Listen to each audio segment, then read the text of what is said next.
जय श्री कृष्ण। प्रिय दर्शकों, सागर के वक्ष स्थल पर उठती हुई लहरों को देखकर हम सोचते हैं, ओह सागर कितना क्षुब्ध है, कितना चंचल है। पर कदाचित हम उसी समय सागर के भीतर प्रवेश कर देख पाते तो हमें दिखता कि इन तरंगों से कुछ ही दूर नीचे जाने पर समुद्र का गर्भ तो बिल्कुल शांत है। ठीक इसी प्रकार जब हम अपने मन को टटोलते हैं तो दिखता है कि यहाँ तो विषयों की आंधी चल रही है, किंतु यदि मन के भीतर प्रवेश करते, मन जिस परमात्मा के आधार पर अवलंबित है उस परमात्मा को छूने लगते, तब अनुभव होता कि यहाँ तो अखंड शांति छाई हुई है। क्षोभ नहीं, विकलता नहीं, यहाँ तो पूर्ण शांति का साम्राज्य छाया हुआ है। क्या यह संभव है कि हम मन के भीतर चले जाएं, परमेश्वर को छू लें, हमें यह पूर्ण शांति मिल जाए? अवश्य संभव है प्रिय भाई बहनों। वह शांति तो हमारी प्रतीक्षा कर रही है। प्रभु तो हमारी बाट देख रहे हैं कि कब हम बाहर की ओर शांति ढूंढना छोड़कर भीतर की ओर चल पड़ें, प्रभु से जा मिलें, उनसे मिलकर हमारी जलन शांत हो जाए, सदा के लिए हमें पूर्ण शांति मिल जाए। पर हम तो उस ओर जा रहे हैं जिधर शांति मिलने की नहीं। चाहते हैं हम शांति को ही। हम में से प्रत्येक निरंतर शांति ही ढूंढ रहा है, पर ढूंढ रहा है वहाँ जहाँ शांति नहीं है।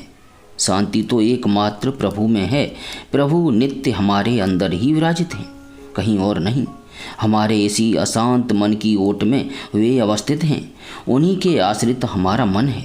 अपने इतने निकट वर्तमान प्रभु से जब हमारा मिलन होगा तभी शांति मिलेगी।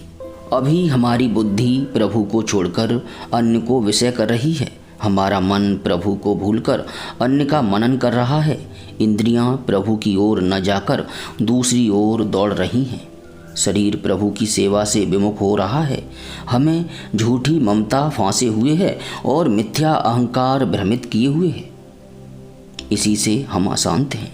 हमारी बुद्धि प्रभु को समर्पित हो जाए, मन प्रभु पर न्यौछावर हो जाए, इंद्रियां प्रभु परायण हो जाएं, शरीर प्रभु की सेवा में संलग्न हो जाए, झूठी ममता टूट जाए और मिथ्या अहंकार मिट जाए, बस फिर अशांति भी सदा के लिए मिट जाएगी। हमें इसी के लिए प्रयत्न करना है। बुद्धि के द्वारा हम प्रभु के स्वरूप का निश्चय करें। शांति समृद्धम अमृतम। हमारे प्रभु शांति रूप हैं, पूर्ण हैं, अमृत स्वरूप हैं। शांतम ब्रह्मेदम किलमम। प्रभु पूर्ण शांत हैं, पूर्ण प्रसन्न हैं। विज्ञानम आनंदम ब्रह्म। प्रभु विज्ञान स्वरूप हैं, आनंद स्वरूप हैं। सत्यम ज्ञानम अनंतम ब्रह्म। प्रभु सत्य हैं, ज्ञान स्वरूप हैं, अनंत स्वरूप हैं। रसो वे सह रसम ये वायम लब्ध्वा आनंदी भवति। प्रभु रस स्वरूप हैं, प्रेम स्वरूप हैं। रस स्वरूप प्रेम रूप प्रभु को ही पाकर तो पुरुष आनंद भाजन बन जाता है। यदि हृदय के आकाश में स्थित आनंद स्वरूप प्रभु न होते तो प्राण अपान की क्रिया कौन कर सकता? ये प्रभु ही तो सारे विश्व को आनंद दान करते हैं।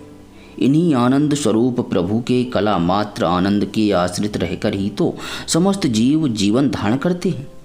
आनंद स्वरूप प्रभु से ही सब प्राणी उत्पन्न होते हैं। उत्पन्न होने पर आनंद स्वरूप प्रभु के द्वारा ही जीवित रहते हैं एवं प्रयाण करते समय आनंद स्वरूप प्रभु में ही समा जाते हैं।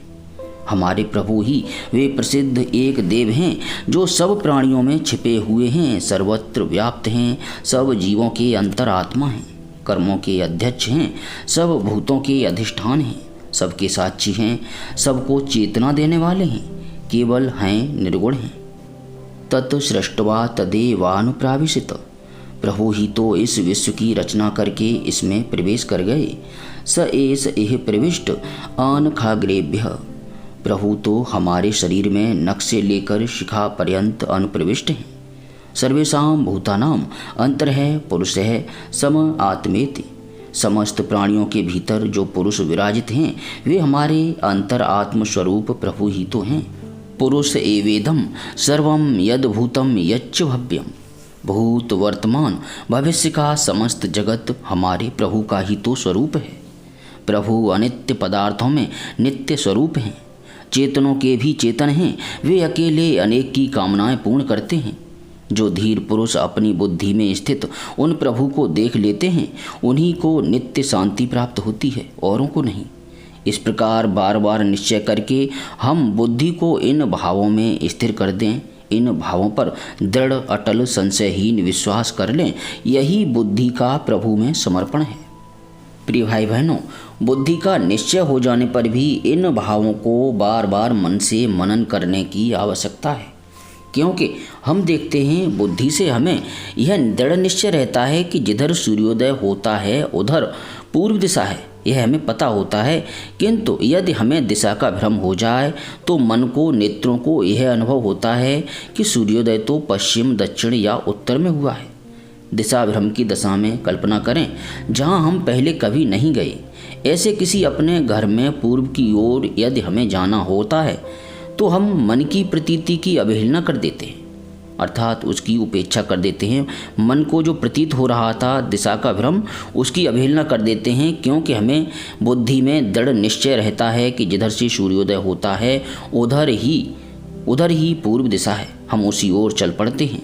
साथ ही बार बार इधर सूर्योदय हुआ है, इधर ही पूर्व है, इधर ही हमारा घर है, यह बात हम अपने भ्रांत मन को, भ्रमित मन को समझाते हुए चलते हैं, अन्यथा पथ भूल जाने की संभावना है। ठीक ऐसे ही बुद्धि में प्रभु के स्वरूप का निश्चय हो जाने पर भी उसके मनन की अधिकाधिक स्मरण की आवश्यकता रहती है, नहीं तो विषयों के बाजार में दौड़ते हुए मन के लिए पथ भूल जाना साधारण बात है। हमें चाहिए प्रभु के उपयुक्त स्वरूप का खूब मनन करें। मनन करते करते मन तदाकार हो जाए, यही मन का प्रभु पर न्यौछावर हो जाना है। बहुत ही ध्यान देने योग्य विषय हैं, सूक्ष्म विषय हैं, सूक्ष्मता से समझिएगा। प्रिय भाई बहनों, मन प्रभु में तन्मय हो जाने पर तो इंद्रियां अपने आप उनमें लग ही गईं, पर इससे पूर्व हमें इंद्रियों को प्रभु की ओर मोड़ना पड़ेगा। हमारे नेत्रों के सामने जो भी रूप आवे हम अनुभव करें यह तो हमारे प्रभु का ही रूप है, हमें प्रभु के ही दर्शन हो रहे हैं। कानों में जो भी शब्द सुन पड़े हम सोचें ये तो हमारे प्रभु ही बोल रहे हैं, हमें प्रभु के शब्द सुन पड़ रहे हैं। नासिका में किसी प्रकार की गंध आवे हम अनुभव करें कि इस गंध के रूप में प्रभु ही व्यक्त हो रहे हैं, अनुभव हो रहे हैं। कैसा भी स्पर्श प्राप्त हो, यह प्रतीत हो कि हमें प्रभु का ही स्पर्श प्राप्त हो रहा है। रसनेन्द्रिय जिस रस का आस्वाद ले उसके लिए हमें यह भान हो कि रस रूप में प्रभु ही हमारे आस्वाद्य बने हुए हैं। ऐसा कर लेना ही इंद्रियों को प्रभु परायण बना देना है। वाणी के द्वारा भी प्रभु की सेवा ही हो। चिथड़ा लपेटे राह का भिखारी मिलने आवे, हमें अनुभव हो कि हमारे प्रभु पधारे हैं, तथा हम आगे बढ़कर अमृतमयी वाणी से उनका यथा योग्य स्वागत करें। इसी तरह कदाचित सम्राट पधारें तो हमें यह अनुभव हो कि जो प्रभु चिथड़े लपेटे आए थे वे ही सम्राट बनकर आए हैं। सम्राट की सेवा तो उनके अनुरूप ही होनी चाहिए, पर उस भिखारी में एवं इनमें आभ्यंतरिक आदर भाव, अपनत्व एवं प्रेम का तिल मात्र भी तारतम्य नहीं हो, अर्थात दोनों में किसी प्रकार का भेदभाव, ऊंच नीच नहीं हो। यदि कमी बेसी हुई तो हमें समझना चाहिए कि हम परीक्षा में अनुत्तीर्ण हो गए। आगे के लिए प्रयास करना चाहिए कि समान भाव से हम सब में प्रभु को विराजित देख सकें, समान प्रेम कर सकें, समान अपनत्व दे सकें। हमारी वाणी किसी के लिए भी कभी उद्वेग का कारण न बने, वाणी में सदा मधुरता भरी हो, कभी किसी को रुचता की गंध भी न मिले, पूर्ण सत्य भरा हो, उसमें झूठ कपट दंभ की छाया तक नहीं हो, सबके हित की भावना से ओतप्रोत हो, वैर विरोध तथा द्वेष ईर्ष्या से सर्वथा शून्य हो। इस कसौटी पर कसी हुई वाणी ही हमारे मुँह से आवश्यक व्यवहार के समय जगत रूप प्रभु की सेवा के लिए निकले, तथा इसके अतिरिक्त समय में भी निरंतर प्रभु के स्तवन, विशुद्ध प्रार्थना, प्रभु के स्वरूप के प्रवचन, गुण वर्णन आदि में ही वाणी डूबी रहे। यह हो गया तो हम समझें कि वाणी भी प्रभु की ओर मुड़ गई। शरीर की सेवा का कोई अवसर हम खो न दें, इसके लिए सावधान रहें। हमारे शरीर का अणु अणु प्रभु की सेवा में ही लगे। अनेक रूपों में प्रभु हमारी सेवा लेने के लिए उपस्थित होते हैं।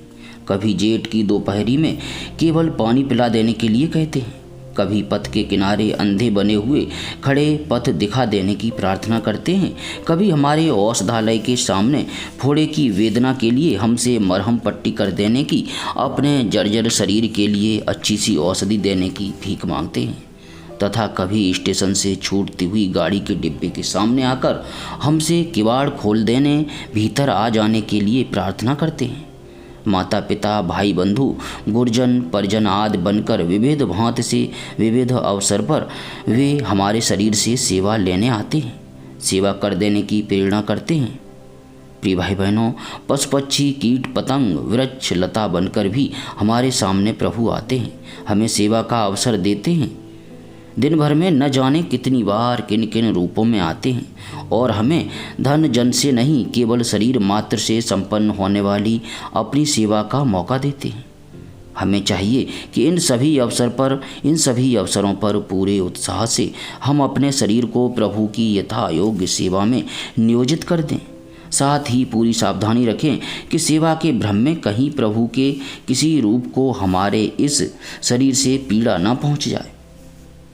प्रिय भाई बहनों, ये सभी उपर्युक्त चारों बातें यदि हो गईं, बुद्धि प्रभु के स्वरूप में स्थित हो गई, मन प्रभु में तन्मय हो गया, इंद्रियां प्रभु में लग गईं, शरीर सेवा में समर्पित हो गया, तब फिर तो इनका अनिवार्य परिणाम यह होगा कि झूठी ममता टूट जाएगी, मिथ्या अहंकार विलीन हो जाएगा। जहाँ अहंकार है वहीं ममता है। जब वास्तव में सर्वस्वरूप भगवान की अनुभूति हो जाएगी, तब हमारा यह मैं नहीं रहेगा। इसीलिए मैं की संतान मेरा भी नहीं रहेगा। मैं के स्थान पर एकमात्र प्रभु बच रहेंगे और मेरा के स्थान पर भी प्रभु का ही पसारा रहेगा।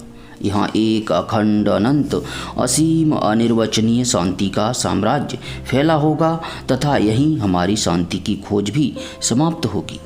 प्रिय भाई बहनों, आशा करते हैं इस वीडियो को देखने के पश्चात, सुनने के पश्चात आपको शांति अनुभव होने लगी होगी और आप अवश्य ही इस क्षेत्र में भरपूर प्रयास करेंगे और जहाँ प्रयास होता है वहीं सफलता मिलती है।